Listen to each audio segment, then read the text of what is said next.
Dernier virement sous la vieille ville d'Istanbul et les minarets de la mosquée bleue et de Sainte-Sophie. Le tout entre des dizaines de cargos au mouillage.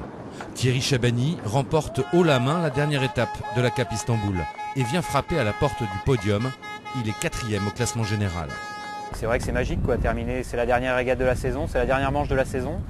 C'est la première fois que je gagne quelque chose et, en solitaire et c'est la première victoire de Suzuki Automobile dans la voile. Donc même si c'est qu'une manche, c'est symbolique et c'est vraiment génial.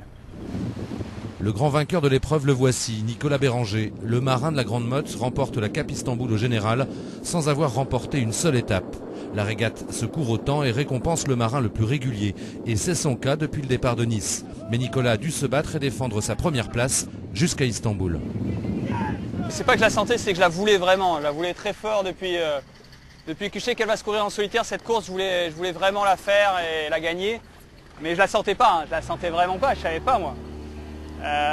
D'ailleurs, il y a 2 heures, j'y étais pas du tout quoi. Je croyais que c'était foutu, que Thierry avait gagné, que j'étais mort. Je suis passé par des drôles d'états psychologiques là, dans la journée. Hein. Et non, je l'ai jamais vraiment senti. Hein. J'y ai toujours cru, toujours voulu, mais jamais senti vraiment. Le 2e au classement général est une figure de la classe Figaro. Gilda Morvan découvrait l'épreuve et a su s'adapter aux subtilités de la régate en Méditerranée. La victoire ne lui sourit pas, mais le marin de Landéda dans le Finistère termine à la 2e place à Istanbul et devient aussi le vainqueur du championnat de France de course au large en solitaire. C'est vrai que le titre champion de France, c'est déjà, il faut voir les derniers vainqueurs. Hein. Il n'y a que des grands noms, des joyaux, le CAM, Camas et compagnie. Donc ça, c'est fabuleux de gagner. Puis ça représente aussi une régularité sur toute la saison.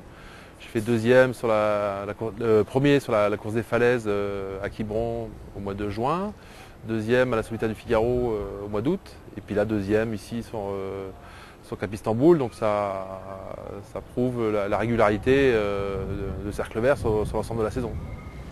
C'est le skipper du bateau Jeune Espoir Bretagne qui monte sur la 3e marche du podium. François Gabard est un grand espoir, plein de talent, toujours dans les bons coups en mer. C'est sa première saison en Figaro, ça promet.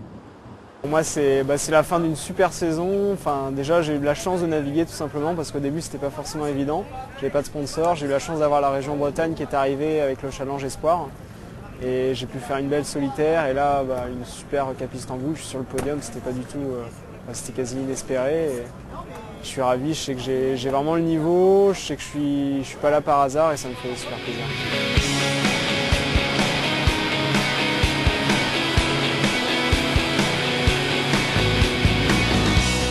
La 3e Cape Istanbul se termine après 25 jours de compétition.